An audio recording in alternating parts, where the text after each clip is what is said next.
मतलब हम 6 से 7 अफराद के लिए खाना आया है तो 1500 रुपये सीधे हो गए हमारे। मैं हैरान हूँ कि आवाम, चले हमारी तो जेब में 1500 थे तो हमने खा लिया और रात निकाल ली, जिसके पास 500 भी ना हो वो क्या करे? अच्छा, सुबह क्या डिस्कस हो रही है? भाभी कहती हैं कि 4 बजे सुना है मोहल्ले वाले बता रहे गैस आया था तो हम कुछ ना कुछ पका लेते। आपको पता है हमारे यहाँ आप, बल्कि हमने बहुत दिनों पहले वीडियो देख भी ली थी कि गैस खत्म होने वाली है, बाहर आने वाली। अस्सलाम वालेकुम, नमस्ते, सत श्री अकाल। कैसे हैं आप लोग? उम्मीद करती हूँ ठीक होंगे, खुश होंगे। मैं हूँ हज़ीका अली और मेरे साथ हैं तारिक नियाज़ी। अस्सलाम वालेकुम, नमस्ते, सत श्री अकाल। उम्मीद करता हूँ ठीक होंगे, खुश होंगे। दोस्तों जहाँ रहें खुश रहें, माँ बाप का ख्याल करें क्योंकि माँ बाप में तो सभी कुछ है। आज की हमारी वीडियो है इंडिया वर्सेस पाक। से स्टार्ट करते हैं अपनी वीडियो को, लेट्स स्टार्ट। ओके गाइस, तो वीडियो का टाइटल है इंडिया वर्सेस पाक। से स्टार्ट करते हैं। भारत के खिलाफ पाकिस्तान ने फिर उगला जहर। बिलावल के बाद एक और मंत्री का भारत को लेकर बड़ा बयान। भारत को साजिया मर्री की खोखली धमकी, परमाणु हमले की दी चेतावनी। पाकिस्तान के विदेश मंत्री बिलावल भुट्टो की अभद्र टिप्पणी के बाद अब वहां के एक और मंत्री ने भारत के खिलाफ जहर उगला। इस मंत्री ने भारत को परमाणु हमले की धमकी दी है। बिलावल भुट्टो के समर्थन में प्रेस कॉन्फ्रेंस कर रही साजिया मर्री ने मोदी सरकार का जिक्र करते हुए कहा कि भारत भूले नहीं कि पाकिस्तान एक परमाणु शक्ति है। अगर हमें थप्पड़ पड़ा तो पाकिस्तान उसका जवाब थप्पड़ से ही देगा। पाकिस्तान वो मुल्क नहीं है जो गाल पर थप्पड़ पड़ने के बाद दूसरे गाल को आगे कर दे। अब यहाँ एक बात तो साजिया ने ठीक कही कि पाकिस्तान वो मुल्क नहीं है जो गाल पर थप्पड़ पड़ने पर दूसरा गाल आगे कर दे, बल्कि पाकिस्तान वो मुल्क है जो उसे एक थप्पड़ को खाने के बाद भी कह देगा कि थप्पड़ पड़ा ही नहीं। खैर, साजिया के दर्द की वजह यूएनएससी में पाकिस्तान की बेइज्जती ही थी। साजिया के बयान में इस बात को लेकर दर्द झलका कि संयुक्त राष्ट्र सुरक्षा परिषद में भारतीय विदेश मंत्री डॉक्टर एस जयशंकर ने निशाना साधते हुए पाकिस्तान को आतंकवाद का केंद्र कहा था। उन्होंने मोदी सरकार पर हमला बोलते हुए कहा कि भारत में मुसलमानों को सोची समझी साजिश के तहत निशाना बनाया जा रहा है, उन्हें आतंकवाद के साथ जोड़ा जा रहा है। उन्होंने आरोप लगाया कि मोदी सरकार बनने के बाद से धर्मनिरपेक्ष भारत हिंदुत्व के नक्शे कदम पर चलता नजर आ रहा है। उन्होंने आगे विवादित टिप्पणी करते हुए कहा कि भारत के प्रधानमंत्री मोदी जब गुजरात के सीएम थे तब वहां खून बहाया गया था। हालांकि साजिया मर्री ने यह बात कबूल कर ली कि पाकिस्तान की सरकारें कभी भी भारत से रिश्ते सुधारने के पक्ष में नहीं रही हैं। उन्होंने कहा कि पाकिस्तान पीपल्स पार्टी ने हमेशा पड़ोसी देश के साथ अमन, दोस्ती, भाईचारगी की बात की है। हालांकि इसके लिए कई बार हमारी पिछली सरकारों ने हम पर तोपों का रुख भी किया। हमें हमारे देश में ही विरोध का सामना करना पड़ा। दरअसल पाकिस्तान के विदेश मंत्री बिलावल जरदारी भुट्टो ने एक प्रेस कॉन्फ्रेंस में प्रधानमंत्री मोदी को गुजरात का कसाई बताया था। I'd like to remind the Honourable Foreign Minister or the Minister for External Affairs of India that Osama bin Laden is dead, but the butcher of Gujarat lives, and he is the Prime Minister of India. Bilawal का ये दर्द इसलिए झलका क्योंकि संयुक्त राष्ट्र सुरक्षा परिषद में विदेश मंत्री डॉक्टर जयशंकर ने कश्मीर मुद्दे को उठाने को लेकर पाकिस्तान को जमकर फटकार लगाई थी। इसी के बाद बिलावल भुट्टो ने विवादित बयान दिया था जिसने पाकिस्तान को नया कंटेंट दे दिया। ब्यूरो रिपोर्ट, भारत तक। जी जनाब, कुछ समझ आया? मैं तो इतना कहूँगा कि बहुत बहुत बहुत बहुत नासमझी वाले जुमले, क्योंकि देखिए मुझे 100% पता है, मैं इनको अच्छी तरह जानता हूँ, जो हमारे मिनिस्टर्स हैं, फॉरेन मिनिस्टर्स हैं। मैं बिल्कुल वसूख के साथ कह सकता हूँ, ना ही ये वीडियोस देखते हैं, ना ही ये पूरी दुनिया के हालात पे नज़र रखते हैं, ना ही इन्हें पिछले मामलात पता है हिस्ट्री के। मैं आपको बिल्कुल सच बताऊँ, मैं बताऊँ लॉजिक क्या है? मैं अपनी बात पूरी कर दूँ। हाँ, मैं आपको बताती हूँ। आप जो बात कर रहे हैं वो मुझे लग रहा था आप लॉजिक वाली बात करेंगे, लेकिन आप डिटेल में चले गए। तो मैं आपको बताती हूँ, उसके बाद आप कंटिन्यू करिएगा यहाँ से। आपने तकरीबन लास्ट वीक में हमने एक वीडियो देखी थी चाइना के हवाले से कि चाइना जब उसके अपने कंट्री के मामला उनसे नहीं सुधरते तो वो इंडिया या ईरान की तरफ, ताइवान की तरफ रुख करते हैं, और ज़्यादा इंडिया की तरफ रुख करते हैं। वो कुछ ना कुछ छेड़म छाड़ करते हैं, जो अभी हमने देखा चाइना और इंडिया कॉन्फ्लिक्ट हुआ, तो उसके बाद वो अपने लोगों की तवज्जो उस तरफ मबजूल कर देते हैं। Same case in Pakistan. Pakistan में महंगाई इनसे कवर नहीं हो रही, इन्फ्लेशन, पुअर्टी, तालीम, सेहत, किसी भी शोबे में काम नहीं हो रहा, इंफ्रास्ट्रक्चर किसी भी शोबे में काम नहीं हो रहा। अरबों खरबों की बात तो हो रही है, लेकिन कहाँ अरबों खरबों आ रहे हैं, कौन से प्रोजेक्ट हो रहे हैं, कुछ नहीं दिख रहा। वो मुझे लग रहा है हवाई या जिनों वाले प्रोजेक्ट हो रहे हैं जो हमें अपनी आंखों से नहीं दिख रहे। तो जब ये चीज़ें बिल्कुल भी कवर नहीं कर पा रहे हैं पाकिस्तान के पॉलिटिशियंस, तो अब उनको कुछ ना कुछ तो चाहिए ना अवाम की अटेंशन को डाइवर्ट करने के लिए, क्योंकि हम बहुत ज़्यादा प्रेशर दे रहे हैं। आपने खुद भी बोला कि बहुत गंभीर खबरें, बहुत ख़तरनाक खबरें बैंकरप्सी के हवाले से, पाकिस्तान बिल्कुल दिवाला हो चुका है इसके हवाले से आपने खुद देखी है और आने वाली है। तो ये चीज़ें जो है इस प्रेशर को ख़त्म करने के लिए अब इन्होंने बोला किसका सहारा लें, अब किस तरफ जाए, अब किसको पिन करना चाहिए। तो इनको देखा इंडिया के ऊपर, तो ये पूरी सियासतें करते हैं ना, ये तो इनको इनके फ्यूचर, इनके पास्ट, इनके प्रेजेंट तो टिके ही इंडिया पे।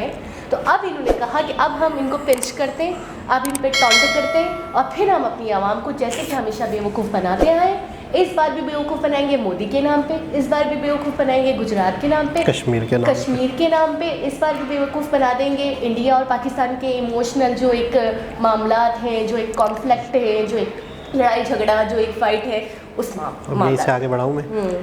लेकिन ये इस वक्त के हालात से बेखबर हैं, ये लोग इस वक्त के हालात से अनजान हैं। इन्हें ये नहीं पता कि ये एक ग्लोबल विलेज बनी हुई है दुनिया, इंटरनेट आम हो चुका है, दुनिया हर चीज़ की हकीकत से वाकिफ़ हो चुकी है। ये वाला जो गेम था, ये वाले जो मामला था, ये पुराने हो चुके हैं। आपको पता है, आप मुझे एक बात बताएं, आप खुद भी बोलेंगे इस बात से मुत्तफ़िक हो जाएंगे, बिलावल ने अगर कोई स्टेटमेंट दी है, मैंने तो पहली बार ही सुना है इनको इस तरीके से बात करते हुए या ऐसा कुछ कहते हुए। ये तो इनको नॉलेज ही क्या है भाई, इनसे पूछ लो, अगर बिठा के कुछ पूछ लो, कहीं का प्रधानमंत्री पूछ लो, कोई नहीं पता, पूछ लो, कोई गारंटी के साथ आप यकीन करें, इनसे यूपी का सीएम पूछ लो, इनसे कुछ भी पूछ लो, हमें पता है योगी, लेकिन यकीन करें ये जवाब नहीं दे पाएंगे। इनको कॉमन चीज़ें नहीं पता इंडिया के बारे में, और किसी चीज़ पे इनको इकोनॉमी के हवाले से पूछ लो, जीडीपी के हवाले से पूछ लो। आप इंडिया का बोल रही हैं, मैं पाकिस्तान के हवाले से इनसे पूछ लूँ, इन्हें नहीं पता होगा क्योंकि इन्हें फ़र्क नहीं पड़ता। नहीं, तो ये एक रटा रटाया स्क्रिप्ट था। चलो ठीक है, मैं मान लेती हूँ ये इमोशनल हो गए, ये बहुत जज्बाती है अपने मुल्क को लेकर, भाई ये जज्बाती होकर इन्होंने बोल दिया, रैंडमली बोल दिया, इनको नहीं बोलना था। इंसान कभी कभी जज्बात के बहाव में बहकर बोल देता बहुत सारी बातें जो उससे नहीं बोलनी होती, मैं भी बोल देती हूँ। उनके बोलने के बाद इन्हीं की पार्टी की एक और बंदी, पीपीपी की है ना ये, शाज़िया मरी, वो ही क्यों दे रही है दोबारा स्टेटमेंट? इसका मतलब इसके पीछे साजिश है, इसका मतलब इन्होंने सर जोड़कर ये चीज़ करी है कि हमें इस तरफ लेके जाना है अपनी आवाम को, अब हमें अपनी आवाम को इससे खेलना है। अब ये हेडलाइंस बन रही हूँ, हाँ देखिए वो चल रहे हालात के, आपको पता है मैं कहीं पर भी जा रहा हूँ, कहीं पर भी बैठ रहा हूँ, किसी से मेरी कोई गपशप हो रही है, गैस नहीं है। पूरे कराची में गैस का बाकायदा सिलेंडर उठा के लोग इधर से उधर घूम रहे हैं, गैस भरवा रहे हैं। भाई साहब आप मुझे ये बताइए, सिलेंडर भी वो भरवा रहे हैं जिनकी जेब में तप्पड़ है, जिनकी जेब में तप्पड़ ही नहीं है वो सिलेंडर भी नहीं भरवा रहे। आप यकीन करें पूरा दिन भूखे बैठे हैं लोग। 200 रुपये की निहारी कितने की मिल रही है होटल से पकी हुई? 300 साढ़े 300 रुपये की। बताएं सर, 200 रुपये की प्लेट निहारी जो है वो 300-350 रुपये की। गैस नहीं है। चाय वाले कह रहे हैं हमने चाय महंगी कर देनी है, गैस नहीं है। आपको मैं ज़्यादा दूर नहीं जाए, आपको मैं कल रात का सीन बताती हूँ। कल रात में गैस नहीं थी, हम चाय से महरूम हुए, हम खाने से महरूम हुए, बड़ी मुश्किल से थोड़ी देर के लिए गैस आई, मैगी बनाकर खाए, मैगी भी आधे कच्चे आधे पक्के मैगी खाए। उसके बाद जब रात में भाई घर आया तो अब कुछ पता ही नहीं, 1 बज चुका था, 12:30 1 बजे वो घर आता है, लेट नाइट ही आता है। उसको बोला कि बाहर से कुछ लेकर आओ, तो होटल्स के ऊपर इतनी महंगाई, 1500 रुपये सीधे हो गए। सिर्फ एक चिकन का सालन और रोटी लेकर आया, 1500 रुपये। मतलब हम 6 से 7 अफराद के लिए खाना आया है तो 1500 रुपये सीधे हो गए हमारे। मैं हैरान हूँ कि आवाम, चले हमारी तो जेब में 1500 थे तो हमने खा लिया और रात निकाल ली, जिसके पास 500 भी ना हो वो क्या करे? अच्छा, सुबह क्या डिस्कस हो रही है? भाभी कहती हैं कि 4 बजे सुना है मोहल्ले वाले बता रहे गैस आया था तो हम कुछ ना कुछ पका लेते। आपको पता है हमारे यहाँ, आप बल्कि हमने बहुत दिनों पहले वीडियो देख भी ली थी कि गैस खत्म होने वाली है, बुखार आने वाला है कि 6 महीने बाद। हाँ 6 महीने वो हो गई वो सिचुएशन। ये लोग कुछ भी कोई भी वीडियो बनाते हैं, मैं बोलती हूँ रिसर्च होती है, बिल्कुल ऐसे कुछ भी ऐसे ही नहीं हवा में तीर नहीं चलाते। तो अभी आपको पता है हमारे साइड में 5 नंबर का एक एरिया पड़ता है, वहाँ पे 24 घंटे गैस नहीं आती। सारा बता दो घर में पहुँच जाए। सिर्फ 5 बजे गैस आती है सुबह में। लोग सुबह 5 बजे उठकर सुबह का नाश्ता, दोपहर का लंच, रात का डिनर बना लेते हैं। 5 बजे से 6 बजे 6:30 बजे तक गैस आती है, उसके बाद चली जाती है। अब लोग इतने हलकान हुए हैं, इतने डेस्परेट, अजीब, इतने अच्छा, डिप्रेशन में गए हुए कि क्या करें। बिजली से चलने वाले चूल्हे महंगे हो गए, मतलब जब उसकी तरफ लोगों का रुझान गया कि इलेक्ट्रिक से चलने वाली चीज़ों से खाना वाना बनाए कुछ करें, तो वो अपनी जगह महंगे, बिजली मज़ीद में है, बिल अच्छा खासा आएगा। लेकिन बहरहाल ये है कि वाकई जो हालात चल रहे हैं तो कहीं ना कहीं कौम को लगाना था। करो भाई, कहीं इसके ऊपर फोकस करो, गैस ले आओ, बिजली दे दो हमें, पानी दे दो हमें, खुराक दे दो हमें, तालीम दे दो हमें, सेहत दे दो हमें। छोड़ दो मोदी को, छोड़ दो गुजरात को, छोड़ दो फसादात को, अब तो छोड़ दो बात इंडिया का पीछा। अच्छा, जहाँ पे जिन हालात के ये जिक्र कर रहे हैं कि गुजरात के हवाले से, गुजरात वाले खुद मोदी के जी के दीवाने हैं। गुजरात में जब वो गए थे तो सड़कें भरी हुई थी। अगर आज हम पाकिस्तान में खड़े होकर कह रहे हैं बुच्चर ऑफ गुजरात, हाँ। तो गुजरात में जाके तो पूछो, वहाँ तो सड़कें, ये मतलब जब वो गाड़ी उनकी गुजर रही थी अहमदाबाद वगैरह में, आपने देखा लोग पागलों की तरह जिनका दर्द है, जिनका प्रॉब्लम है, जहाँ जिनके ऊपर गुजरी है, वो बेचारे उस पॉलिटिशियन को इतना पसंद कर रहे हैं। आपके यहाँ आवाम मर रही है, आपके यहाँ आवाम सड़कों पे आ रही है, आपके यहाँ आवाम के यहाँ भूख अफलास इतना ज़्यादा बढ़ चुका है। आप अपनी आवाम को छोड़कर गुजरात की आवाम के दर्द अपने दिल में पालकर और स्टेटमेंट दे रहे हो। मतलब आप क्या हो भाई, आप क्या हो? अगर यहाँ पे अक्ल सेंस है पाकिस्तान अगर जन्नत हो चुका है, सिंध अगर जन्नत है, तो फिर आप किसी और की बात करो, और पे उंगली उठाओ, समझ आता है। अभी आप खुद तो देखो, खुद को तो सही करो। मैं आपको बता रहा हूँ, सिंध के ये पार्टी के बने हुए हैं फॉरेन मिनिस्टर, सिंध पीपल्स पार्टी की पूरी हुकूमत सिंध में है। तो मैं ये पूछूंगा कि यहीं के सिंध के हवाले से अगर इनसे पूछा जाए ना, इदारों के नाम, इदारों के हवाले से इन्हें कुछ भी नहीं पता होगा, कुछ भी नहीं पता होगा।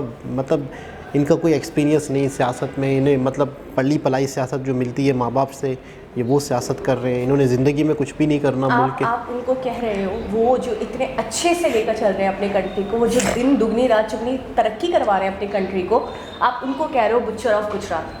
तो फिर आपको क्या कहना चाहिए? वाइल्ड डॉग ऑफ पाकिस्तान, जो हमारी बोटी बोटी नोच रहे हो, जो हमें इस तरीके से काट रहे हो, इस तरीके से नोच रहे हो कि हमें कुछ भी नहीं बचा है। अभी भी आप हमें नहीं छोड़ रहे हो, अभी भी आप हमें नहीं बचा। लेकिन ये वाला इनका हर बार जो होना नहीं है कारामद, उसकी सिर्फ वजह ये है कि सोशल मीडिया का दौर है, बच्चा अब चीज़ों को समझता है, जानता है। तो एक लेटेस्ट वीडियो थी, दोबारा किसी और विषय से आपसे मुलाकात होगी। जब तक के लिए अल्लाह हाफ़िज़।